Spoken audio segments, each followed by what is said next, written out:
What is going on, guys? Your boy Jay Shane, the Keto Road, doing this a little different. I want to see everything I'm recording, so we are doing a front phone camera angle. I hope the quality is good for this. Welcome to a day of eating at the Savage Compound. I'm going to take you through my whole day. We're going to talk about my keto cut. I posted an Instagram question story, and a bunch of people responded, so I'm going to shout them all out and answer their questions about everything. But for right now, I just woke up. Crystal's office. This isn't my room, as you can tell if we look. You see, yeah, not. So, unless I just like having pictures of Crystal and Robert in my bedroom, this isn't my bedroom. Anyways, we're gonna go smash legs. I'm gonna see if I can get some of that recorded. If not, I'm sorry, you won't see it obviously in the next clip. But if I do, enjoy. All right, guys. So about to get ready for the leg workout. Real quick, wanted to show y'all what I use. So Keto Vitals mango flavored. I know you're reading it backwards, but it's got really good macros. We're looking at 1 scoop, 60 servings per container. It's like 28 bucks on Amazon. 500 milligrams of potassium, 200 milligrams of sodium, 200 milligrams of magnesium, 100 milligrams of calcium. So solid electrolyte powder. And then my faves, Keto Pump, American Metabolics. Stuff is legit. So I wanted to show you all my pre-workout stack if anybody was interested. I wasn't sure. So yeah, I'll see y'all in a bit.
Alright guys, so the meeting came, so we did hip thrusters afterwards, but I didn't get that, so I hope you enjoyed what we did record.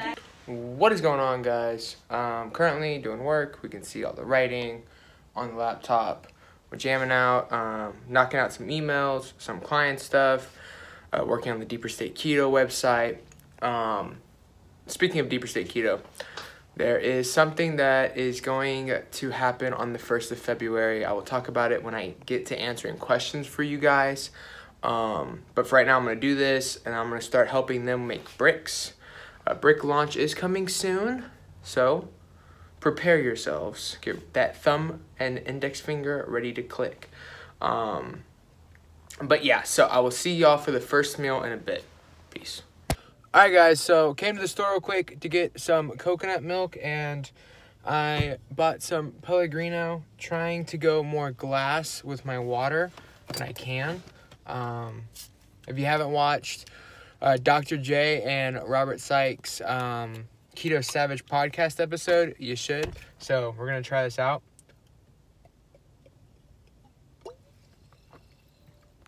It's good. Not bad. So we're going to get home. We're going to do the first meal and answer all of y'all's questions and talk about the cut. Let's do it. Alright guys, so we are eating our first meal of the day. I was gonna do questions right now, but Robert's on a podcast and I don't wanna be super loud. And I'm gonna have to back y'all up so I can kind of like answer the questions and y'all can see everything, etc. So, first meal is a keto brick cereal. Simply shave the keto bricks, put them in the bowl, pour the milk up.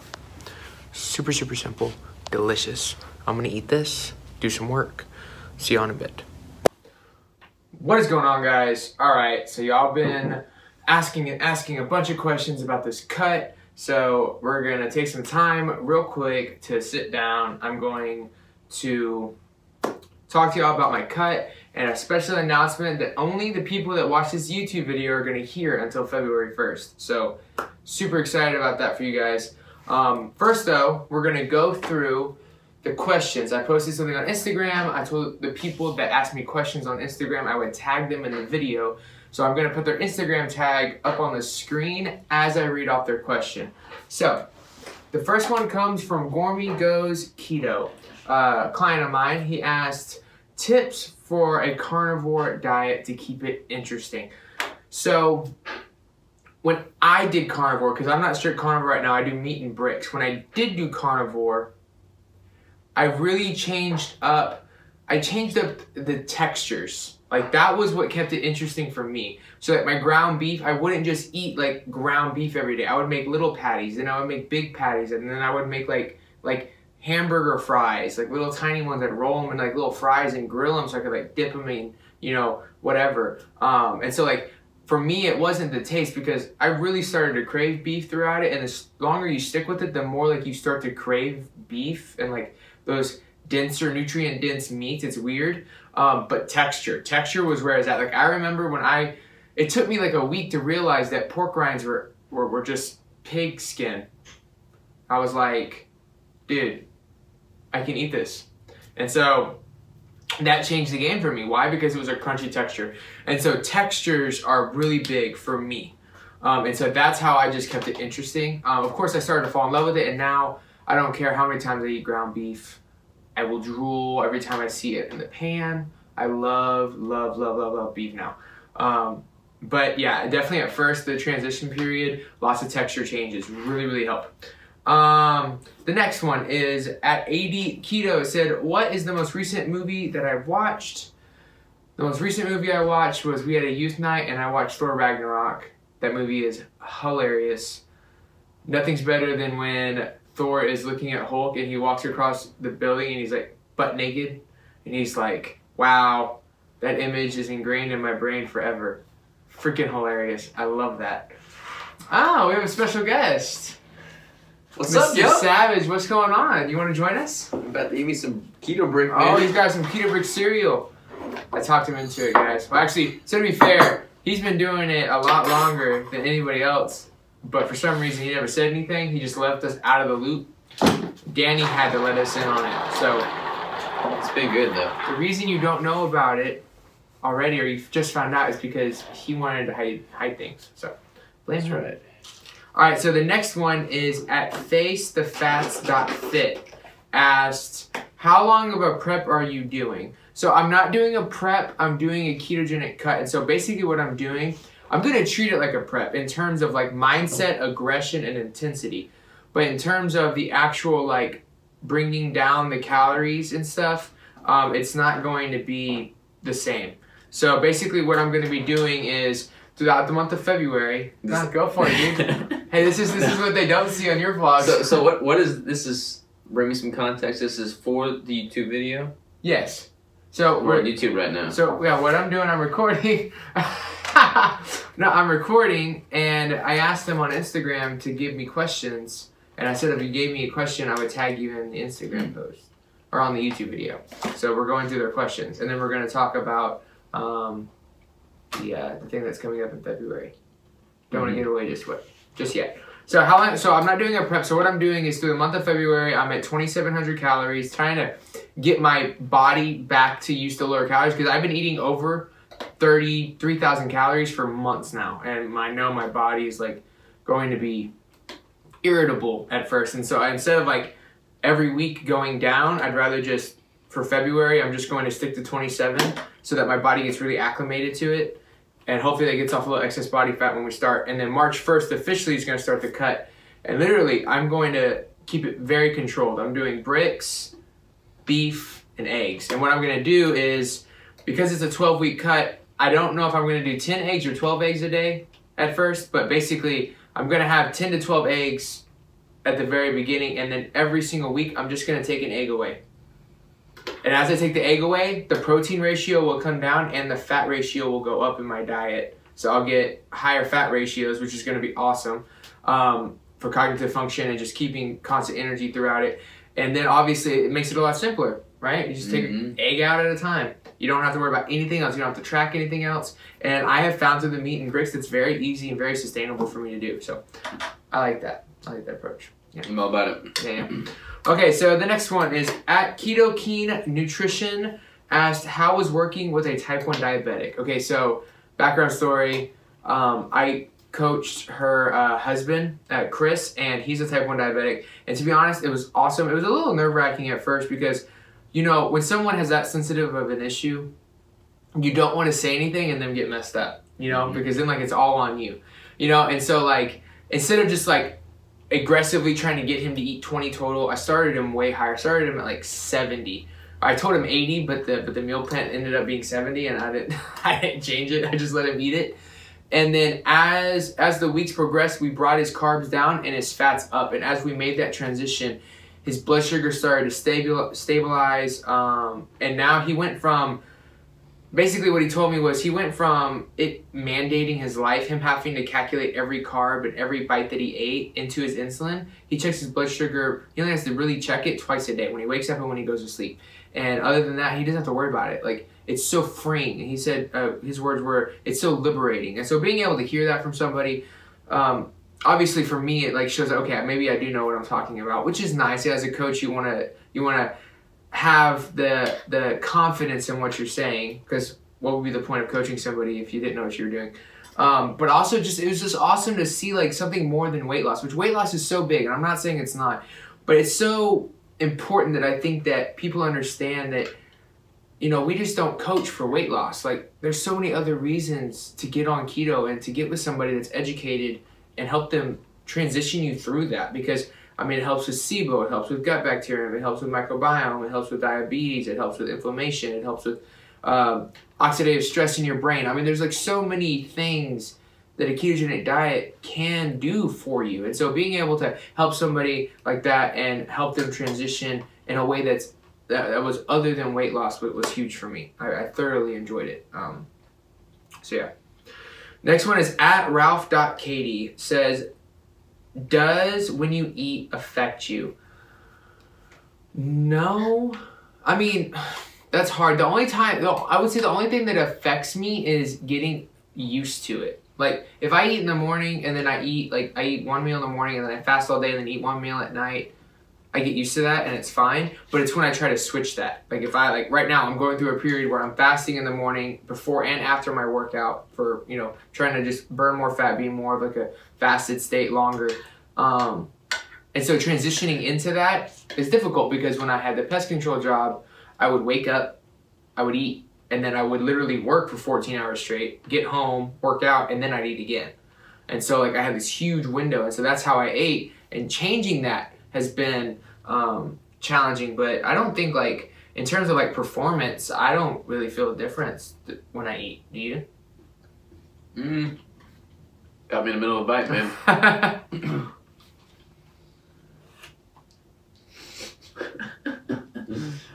want to put sound effects in the video. So, your body's got hormones that are going on at different times throughout the day and as you sleep. Your body's growth hormone peaks at night when you're sleeping.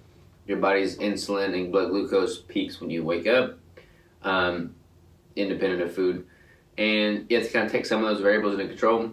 So as far as timing goes with regard to meals, if I postpone my first meal, I'm just going to be in a longer fasting window, and I can kind of leverage when my body's growth hormones and when my body's insulin peaks to just amplify my body's ability to burn fat in the morning. That's why I tend to push my meals back later in the day.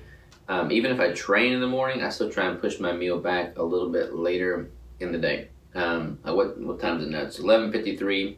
This is my first meal today, and we trained at 5:30 a.m.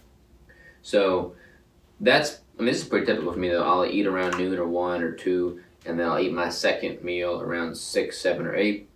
That way I've got that amplified window in the morning to burn fat, and I just feel better doing that. Like if I eat early in the day, I tend to have more cravings throughout the day, whereas if I push it back, I don't have those cravings. So that's my 2 cents. No, I like it. Yeah. What he said. All right, and then at Joette said, "Are you eating 2 pounds and a brick?" I was. So I did 2 pounds and a brick, and then as I didn't want to like go from 3,600 calories to 2,700. That's not smart. That will cause, for me, that would cause like cravings to binge, because I mean that's a 1,000 calorie drop like overnight. That's rough. So what I did was I did 2 pounds, and I didn't really track, and then I cut it down to like a pound and what was it, like 20 ounces, and then a pound and well, not a pound and 20 ounces, a pound and like 14 ounces, then 13 ounces, and then right now I'm doing a pound and 12 ounces. So I do a brick and a pound and 12, which is interesting. So we were like Crystal doing a pound and a brick, I'm doing a pound and 3/4 or 1 3/4 pound in a brick. You're doing 2 pounds in a brick, and Danny's doing 2.5 pounds in a brick. That's the beauty of it though. Like yeah. You just customize your meat intake, and it fits whatever your macros need to be. Yeah, that's pretty cool. All right, so on to the announcement. So the people watching this, if you're watching this right now, you're one of the first people to hear about this. So starting February 1st, we are going to start a campaign for the 90-day Summer Shred Challenge for Deeper State Keto. I'm super excited about it for you guys. You know, people that, you know, can't afford the monthly coaching but want to take an opportunity and want to get involved and want to have the accountability and don't want just a program, but want somebody there like encouraging you on at least a weekly basis. Like this is like the best of both worlds. You're going to get to basically, you're going to pay for the Deeper State Keto program, you're going to buy that program, and in doing so, you're also going to get weekly updates and encouragement from me, and we're going to be in a group community on a Slack channel. Like I'm really excited about the program as a whole. Did you want to add something? No, I was reaching for the water. Oh, yeah. There you go. But I could add something. So, yeah, the Deeper State Keto Connect, and I made that last year. Solid program. Like, I'm not going to lie, y'all. The program is sound, okay? I mean, that's literally the principles that I use when I do my own competition prep, when I work with my clients. It's the same protocol I used when Jonathan was my client. That's what he uses when he works with his clients. Like the principles in that program are rock solid. So the fact that he is willing to just like take on people on more of a customized level with it, because the course is a course, like it's a self-led course, but the fact that he's willing to, you know, put forth the time and effort, energy to work with you on a more hands-on basis is a pretty good bargain for sure. Yeah. No, so like I'm super excited. I want this to blow up. Like not for any other reason that I want to see people get motivated to take control of their health. Like that's one of the big slogans of this challenge is not let's get ripped, not let's lose a bunch of weight. I know it's Summer Shred Challenge, but that's just because who doesn't want to get shredded for summer? But it's like... The wording looked good. yeah, the wording looked good. But I want the headline of this to be take back control of your health, of yourself and your body. And so that's really like, I want people to have that opportunity and it be budget friendly. And so being able to just like, there's just so many positives. Like there's no like real negative to taking this chance. And so I'm super excited about that. That is going to launch February 1st at noon, I believe. Probably. I don't know exactly. So yeah, I'm super excited about that. I hope y'all are too. So that's it for right now. So questions done, Summer Shred Challenge. Y'all know about it and no one else does. So feel special. I will see y'all for our last meal. What is going on, guys? All right, so bricks are done. I got to catch up on some computer work. Last meal of the day is 12 ounces of steak and a pound of beef with ketchup, some alternate sweets, tomato. I mean, look at that. Why would you not want to eat that? I'm just saying. Well, anyways, guys, I hope you enjoyed the announcements today. I hope you enjoyed the food. The total was 2,700 calories on the dot. That's where I'm staying at, like I said earlier. So I hope y'all enjoyed. Give a comment, like it. Love you guys. Have a good night. Peace.